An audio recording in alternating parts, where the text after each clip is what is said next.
Well, Center Lane Sales bonus lesson, man, it's hard to believe that it has been an entire 2 months, 8 weeks of lessons for the introduction Center Lane Sales, training.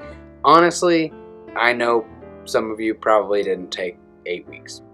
1 month to do all 8 lessons, and now I've got 8 books to read, and, it carries on. That's the thing.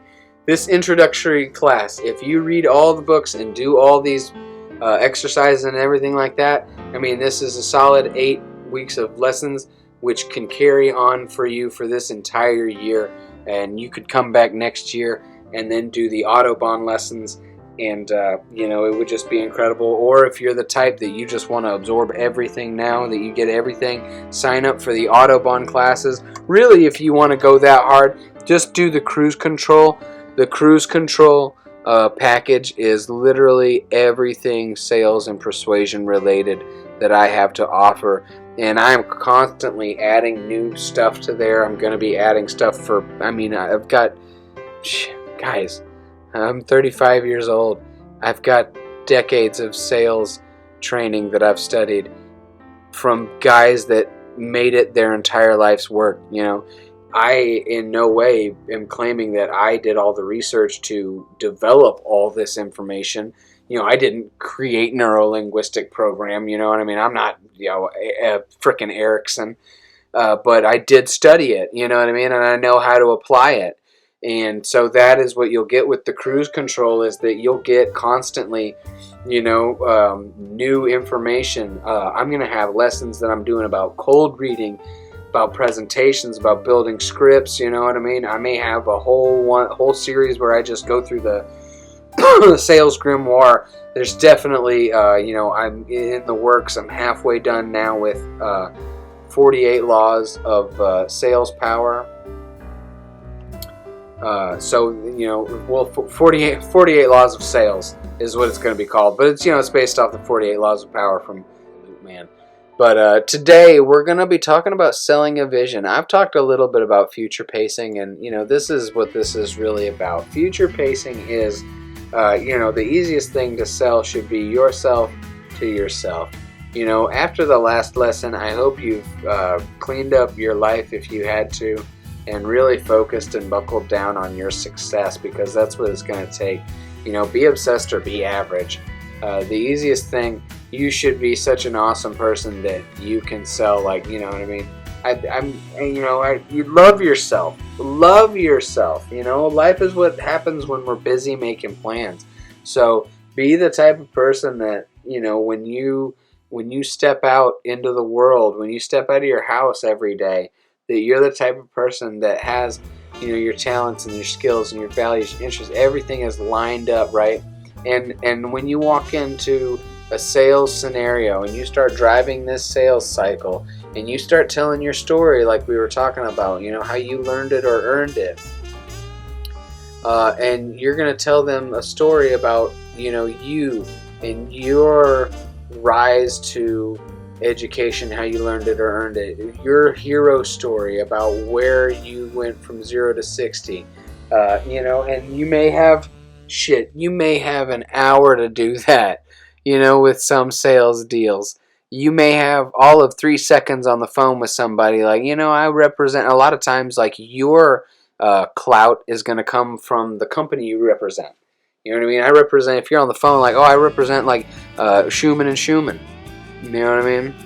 I represent, but you want to pick a name. That's why you want to sell the best. You want to work for the best company so that you can, use their credibility, because their notoriety, their instant credibility is yours when you make that call, or you show up at that door, or they walk onto your car lot. They know that it's a big, nice car lot, and they're going to be, treated well, or at least you have the buying power to get cars cheap. But you're going to tell them a story about yourself, and then you're going to tell them a story about them having your product. When you have this product, you are going to, and you're going to do something that, if you're smart and you get the sales grimoire, you're going to get, info about you're going to have happen. And that is how you present a sale. You are telling them, before, I'm going to show you XYZ. You know what I mean? Now you're seeing XYZ, and then now you have seen XYZ. You're going to, it's happening now, and then it's happened. That's the sales cycle. That's what you're driving. We're going to get into this vehicle together. Now we're riding in this vehicle. You know what I mean? And now we're finished. We're out of the vehicle because we've closed the deal. Right? But you're going to be visualizing success together because you've already been successful, and you've got all kinds of reviews, testimonials to tell people about their hero story. They went through that, and now this is the new hero. You're making them the new hero of their own story, and shit, they have such a boring, miserable life. They've been looking for somebody to come along and guide them on their hero story, right? And so your future visioning, right? It's innovation and growth. You're inspiring a direction and a purpose in their life, and this is for your employees too. Selling them on having a vision for the purpose in their life, right? Vision enables adaptability to change and challenges, fostering resilience and agility. That's what you're telling them that they're going to have in the future. This is what they gain from having your product. You know what I mean? You're selling them on a vision, and they're going to be able to adapt to change and challenges and be more resilient and agile in the future by having your PSI. You know what I mean? And you're going to retain great talent at your business, by offering, just a story. All these great, restaurants and businesses, they have a charismatic leader, if you will. And then ownership. You're putting ownership in it now. You're putting them. You're saying that they own it already. Like your new windows, like your new air conditioning, your new car. This is your car. This is your watch. You know what I mean? These are your glasses. This is your suit. Who knows how much this suit costs? They got suits that cost like, 10, 20 grand. Why would you buy a suit that costs 10 or 20 grand? I'll tell you why. Because when you pay money for something, and this is something that you can tell your cheap ass clients when they start getting cheap with you, when you pay money for something, you take care of it and you appreciate it more than something you get at the dollar store. And the truth is, there are, $100,000, $200,000 suits, $100,000 shoes, $300 umbrella. When you can get an umbrella for $5 from Dollar General, why would you buy a $300 umbrella? You know what I mean? Why would you buy something expensive? It's because you take care of it, and because you're selling the future. That person's going to take care of that, and it's going to become almost an heirloom. And even if it doesn't become an heirloom, it's going to become a staple in their house. It's going to be part of their identity, and part of who they are is that they have that thing. And, something cheap and disposable doesn't become part of your ego. It just becomes something that you throw away, and it's like, you don't want that. I don't have that kind of life. I don't live that kind of life. You know what I mean? So you can tap into the person's personality by identifying them with what they want to be, even if they're that cheap ass person that normally would buy the $2 umbrella, you know what I mean, or like the 50-cent watch from the dollar store, bubblegum machine or whatever, just the fake glasses or the cheap suit. If they're the person that normally goes cheap on stuff, they want to be known as the person that is, for one, thrifty. They always want to be thrifty, so you can tell them that they're getting an amazing deal, and they're going to be like, oh yeah, I got an amazing deal. But also you can tell, everyone wants to have a taste for the finer things. I can tell you have a taste for the finer things, and you tell them, that they do. And this feeling of ownership that you give them by saying like, hey, you already own this, you know what I mean, this thing that I'm trying to offer you, and it puts them in that position to buy it. But you can tell your cheap customers, like, look, you're gonna appreciate this better. This is gonna be actually something that you can leave down to your kids, or you can have for years to come. You're gonna actually appreciate it.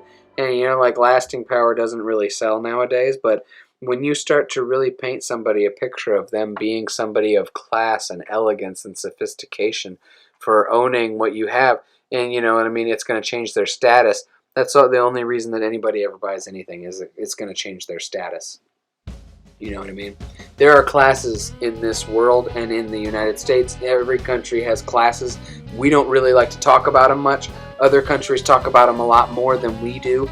I think it's a big problem with our society and our country is that we don't talk about working class and classes and things like that, because, you know, for years and years they said work hard and you'll get ahead, and I worked hard, very hard. I have such back pain from when I didn't want to be a salesperson, from when I resented my parents for being shady trickster salespeople because, you know, the media had, you know, basically painted a bad picture for me of the profession that my parents had worked so hard to, you know, become good at. And now I actually, you know, have really appreciate it nowadays because I realize how much they taught me when I was a kid, and how that persuasion and that sales ability kept me afloat through, you know, bullshit hard times of, you know, finding jobs and finding the best jobs for like labor and stuff, and you know, in college and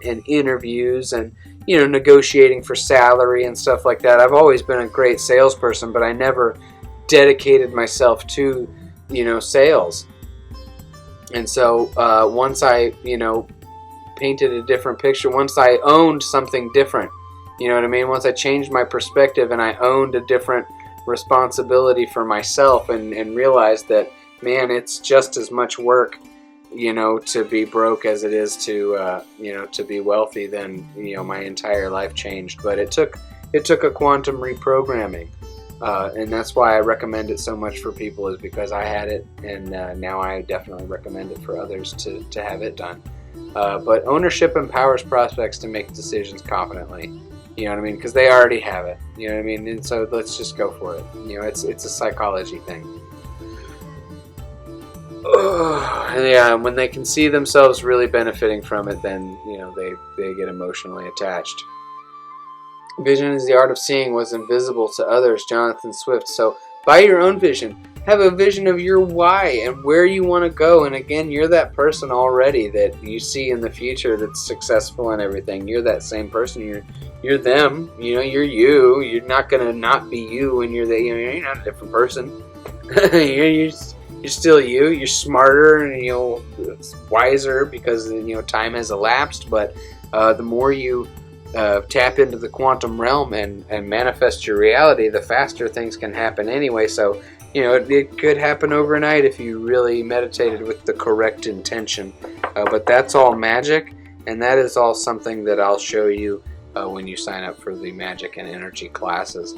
But right now we're talking about just motivating and inspire people, you know, your team, and that's what you're going to do to yourself.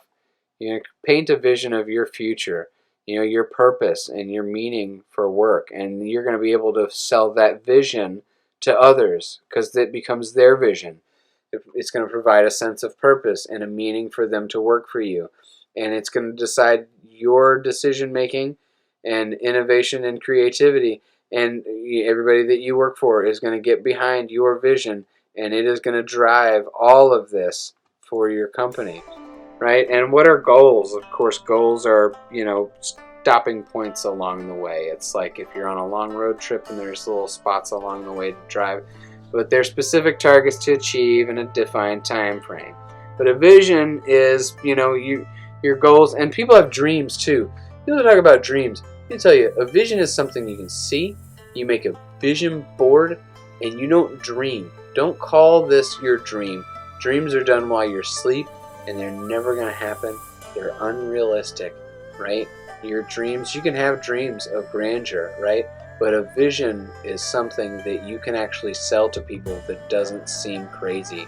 And a vision is something you can sell to people through your learned it and earned it. You know what I mean? When you tell people, like if I tell you I'm going to make you a millionaire, you know, with a pop album, and you look at me and you say you're absolutely crazy, and I tell you, well, I've already done it 3 times before.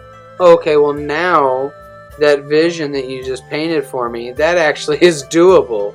You know, I didn't think I could be a pop star and sing and make a, you know, platinum album, but now I see that you've done it 3 times, and so you can paint me a vision of that. That makes sense, right? And so your goals, but then you tell somebody, you know, the goals are along the way. We're going to do this. First, we're going to record you a demo, and then we're going to take it to so-and-so. He's going to listen to it, right? And it's going to inspire them. right? The organization, you are a business that you're selling to people, right? All your long-term destinations are going to be your vision is your long-term destination, and goals are spots along the way. So expand your mind and your wallet, right? Doug mentioned Marshall Silver. A wallet once expanded will not return to its original size, like a mind once expanded won't, right? Increased opportunities, right? Learning new skills. And, that's what I've got for you for these intro classes. 8 weeks, man. Book of the week, Be Obsessed or Be Average by Grant Cardone. Your success is limited only by the investments you make in yourself. Success is your duty, obligation, and responsibility. And you have made a huge investment in yourself by not only signing up for this course, but going through all 8 weeks of lessons. Man, the tandem videos, I hope you like the combination of like the workbook with the workbook walkthrough along with the video tandems. I hope that you really, it really was impactful for you, because this, I did this with myself in mind. What would I want to know about sales if it was kind of something new to me, or and persuasion, and just the whole process, just some good information to a good stepping stone. That's not just information that's just fluff crap that you can find on a Google search. I've definitely signed up for courses and paid for things before where I went through and listened to all the information, and I was like, man, this guy, he knows about as much about it as I do. I could have taught a better course. I could have provided more value and information than this jackass. And that's when it finally hits you that you actually are an expert, and you should read Expert Secrets also.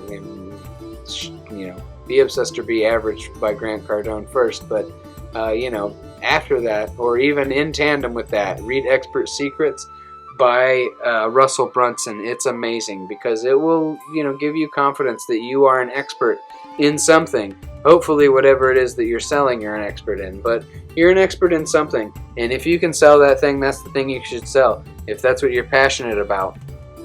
But you need to be an expert in something nowadays, and that's what I realized is there are all these people out here that are like, I'm an expert, take my class, and I would take their class, and I was just like, I can't believe I wasted my money on that. So I know that I've put nuggets in here, there's value here, there's great information in these lessons if you just would glean them. And like this right here, man, exercise 1, create a vision board. Get a Pinterest going. You know what I mean? You don't have to make a physical vision board. I know it's the freaking new millennium. But if it's tangible to you, it is going to be a lot more real. If you make an actual physical vision board, it is turning thoughts into reality, just like writing things down is the first easiest way you can make the invisible visible and make non-reality into reality. So magazines, newspapers, images, quotes, right, material, arrange them on a board, right, Pinterest, and then short-term and long-term goals, images that inspire and motivate you, right? This vision board should be all about your vision for the future. This person, this is going to make you, when we the first day, first lesson, wrote down our ideal customer.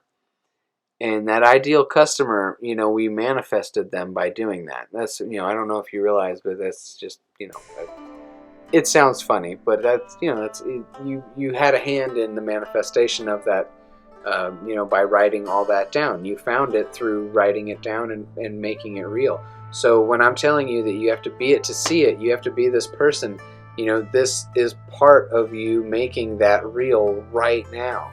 Your vision board of your vision of the person that you're going to be, or your business and everything that you're going to be is going to be in this, and you'll realize in putting it together that it is who you already are. It is a reflection of you as you reflect on how this vision board aligns with your values and how it can drive your actions and decisions, in the sales process and in your life decisions. Because in the end, you are selling yourself on your own success, and you should be the easiest sell you ever have to make. Develop and practice an elevator pitch. Now, you should have already done this at some point along the line, but if you haven't yet, then just try it out. Outline the vision for your personal and professional growth. So you may have one that you've already done for like your PSI, a elevator pitch, that outlines your vision for your personal and professional growth. Well, now you can absolutely do that because you can get passionate about yourself. Consider your target audience, potential clients, colleagues, mentors. Tailor your pitch according to who you're going to be talking to about yourself, right? And get emotional, get passionate, focus on painting a picture of the benefits and outcomes of your vision in a clear and persuasive manner. Practice delivering your pitch until you can confidently convey your message within 30 seconds to 1 minute. Right? Just break it down. 30 seconds to 1 minute. It's a quick little spell that you can cast on these people for them to be like, yes, I am behind you 100%. You can do it, and I believe in it. Right? And then number 3. Engage in daily visualization and affirmation exercises to reinforce your vision and beliefs. So after you write out your vision and everything, right, you set aside some time to visualize yourself achieving your goals and living out your vision. Close your eyes. Vividly imagine the steps you need to take and the outcomes you desire. Additionally, create affirmations that affirm your capabilities, strengths, and commitment to realizing your vision. Repeat these affirmations aloud or in your mind regularly to reinforce positive beliefs and attitudes. And it doesn't say here, but you should do it before you go to bed and when you wake up in the morning if you can. Alright, so thank you for completing the Canter Lane Sales program. I know you'll find success and value through the application of the techniques presented. Be sure to now sign up for the Autobahn Advanced Training course. If you're a professional salesperson, sign up for the Premium Cruise Control package, where you will get everything. So this is going to be advanced training, advanced sales and persuasion techniques. This is going to be all the books and just everything that you need to not just be a master salesperson, but a master persuader, and just an absolute beast in any kind of negotiation scenarios. You want to go to a hotel like this and get a discount, man, you talk to those people. And God bless you, and just keep on keeping on in this wild world that we live in. And we'll see you on the Autobahn on cruise control.